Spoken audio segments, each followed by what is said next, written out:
વાવ-થરાદ જિલ્લાના સરહદી વાવ તાલુકાના ભાચલી ગામે વરસાદી પાણીનો યોગ્ય નિકાલ ન થતા ગામના પ્લોટ વિસ્તારમાં રહેતા 50થી વધુ પરિવારો ભારે હાલાકી ભોગવવા મજબૂર બન્યા છે।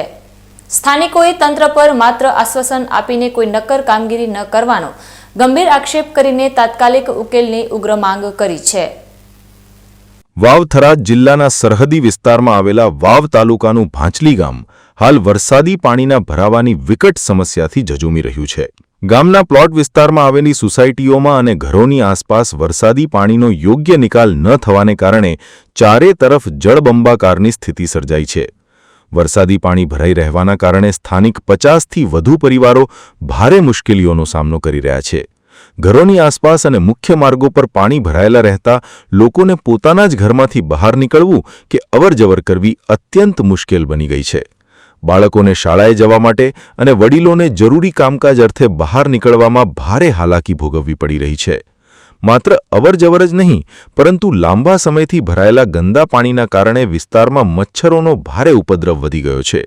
આ દૂષિત પાણીના લીધે ગામમાં ડેન્ગ્યુ, મલેરિયા જેવા ઘાતક રોગચાળો ફાટી નીકળવાની ભીતિ સેવાઈ રહી છે, જેના કારણે રહીશો પોતાના આરોગ્યને લઈને અત્યંત ચિંતિત બન્યા છે। સ્થાનિકોનો સીધો આરોપ છે કે તેમણે તાલુકા તંત્રને અવારનવાર રજૂઆતો કરી હતી। રજૂઆતોને પગલે તંત્રના અધિકારીઓ દ્વારા સ્થળ તપાસ કરવામાં આવી હતી ખરી, પરંતુ તંત્રના જવાબદારો માત્ર જોઈને ચાલ્યા ગયા હોય તેમ કોઈ જ નક્કર કામગીરી હાથ ધરવામાં આવી નથી।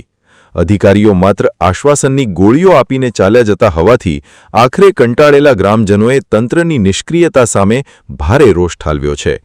ચોમાસાની ઋતુમાં દર વર્ષે આ જ પરિસ્થિતિ નિર્માણ થતી હોવા છતાં કાયમી નિકાલ ન કરાતા લોકોનો આક્રોશ સરહદી વિસ્તારમાં ચરમસીમાએ પહોંચ્યો છે। ગ્રામજનો હવે એક સૂરે વહેલી તકે પાણીનો યોગ્ય નિકાલ કરવા માટે મોટર કે ડ્રેનેજ સિસ્ટમથી કામગીરી કરવાની ઉગ્ર માંગ કરી રહ્યા છે। જો તંત્ર દ્વારા સમયસર પગલાં લેવામાં નહીં આવે તો રોગચાળો વકરે તેવી પૂરેપૂરી સંભાવનાઓ વર્તાઈ રહી છે। જે દલિત સમાજની વસ્તીઓ 50થી 60 ઘર પ્લોટ વિસ્તારમાં વસ્તી ધરાવે છે, તેઓને આ લગભગ 2017થી કરી અને આ 26 સુધી પૂરેપૂરી તકલીફ રહે છે પાણીની સમસ્યા બાબત। તે હાલ અમે ઉભા રહ્યા બધે 2 ફૂટ પાણી પડ્યું હાલ, અને સરકારશ્રીને અમારી નમ્ર વિનંતી છે કે તાત્કાલિક ધોરણે આની ગમે તે કરી અને આની કાયમીનો નિકાલ થાય એવી અમારી નમ્ર વિનંતી છે। અને મચ્છર, ગંદકી, આ તો કોઈ સીમાવાળું છે। અત્યારે માણસો કેવી રીતના રહે, 50થી 60 ઘર વસ્તી રહે હોય અને તોય હજી પાણીનો કોઈ નિકાલ છે નહીં। અને અત્યારે ઘરોમાંથી પાણી વિસ્તારની અંદરથી બહાર નીકળી ગયું છે, પણ હજુ રસ્તાઓમાં બધા ભરેલા બ્લોક પડ્યા છે। રસ્તા અમારે હડવામાં, અવરજવર કરવામાં, પશુમાં માલ ઢોર બાંધવામાં બધી રીતે તકલીફ પડે છે। એટલે સરકારશ્રીને અમારી નમ્ર વિનંતી છે કે આની જલ્દીથી જલ્દી આની પગલાં લેવામાં આવે અને અમારે આ પાણીનો નિકાલ કરવામાં આવે। સરહદી ભાચલી ગામની આ સોસાયટીઓમાં પાણી ભરાવાની સમસ્યા દિવસે ને દિવસે વધુ વિકટ બની રહી છે, જેના કારણે ચોમાસાની આ સિઝનમાં લોકો નરકાગાર જેવી જિંદગી જીવવા મજબૂર બન્યા છે। સ્થાનિક મહિલાઓને ઘરકામ અને પીવાના પાણી માટે પણ આ ભરાયેલા પાણીમાંથી પસાર થઈને જ જવું પડે છે, જેનાથી નાના બાળકોમાં ચેપી રોગચાળો ફેલાવાનો ભય સતત સતાવી રહ્યો છે। વારંવારની રજૂઆતો છતાં ગ્રામ પંચાયત કે તાલુકા પંચાયત દ્વારા કોઈ પંપ મૂકીને પાણી ખાલી કરવાની કામગીરી હાથ ધરાઈ નથી। તંત્રની આ ઘોર બેદરકારીના કારણે હવે ગ્રામજનોનો ધીરજનો ઘડો ફૂટી રહ્યો છે અને તેઓ આંદોલનના મૂડમાં જોવા મળી રહ્યા છે। અત્યારે આ જે કોણાશ્રી તલાવ છે ને, એ ગામ લોકોનો ત્રાસ છે અને પાણી અહીં કાઢવા માંગે છે અને તોડવા માંગે છે કોણાશ્રી તલાવ। અને પાણી અત્યારે પ્લોટ વિસ્તારમાં જો તોડે ને તો કાંઈ પણ વધે એમ નથી। અને અમે કલેક્ટર સાહેબને રજૂઆત કરી હતી, આવેદનપત્ર આપી, અને કલેક્ટર સાહેબનો પણ સંતોષકારક અમને જવાબ મળેલો છે। અને ગાડીઓ બધી આવી હતી, ટીડીઓ, ડીડીઓ, મામલતદાર ટોટલી આવી ગયા હતા અને એ બધું ચેક કરી ગયા હતા। એક આરોગ્યની ટીમ છે ને, આ પાણી જે પ્લોટ વિસ્તારમાં ફરી વળ્યા છે, તો આરોગ્ય ટીમની અમારે પણ જરૂર છે। અને બીજું કે જે આ પ્લોટ વિસ્તારમાં કોઈ નુકસાન થયું હોય તો સરકાર એનો કંઈ વળતર આપે એ પણ યોગ્ય ગણાય।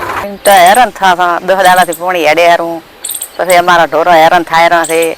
આ જો ઢોરોનું આખું ઢોરાઈ ગયું બધા, તો એ છીલા આ રોતવાનો ચૂલો છે, અહીંયા પાણી આવ્યું, પતરા ઘસેડાની પ્રાંત તણાઈ ગયો, કંઈ વધુ નહીં।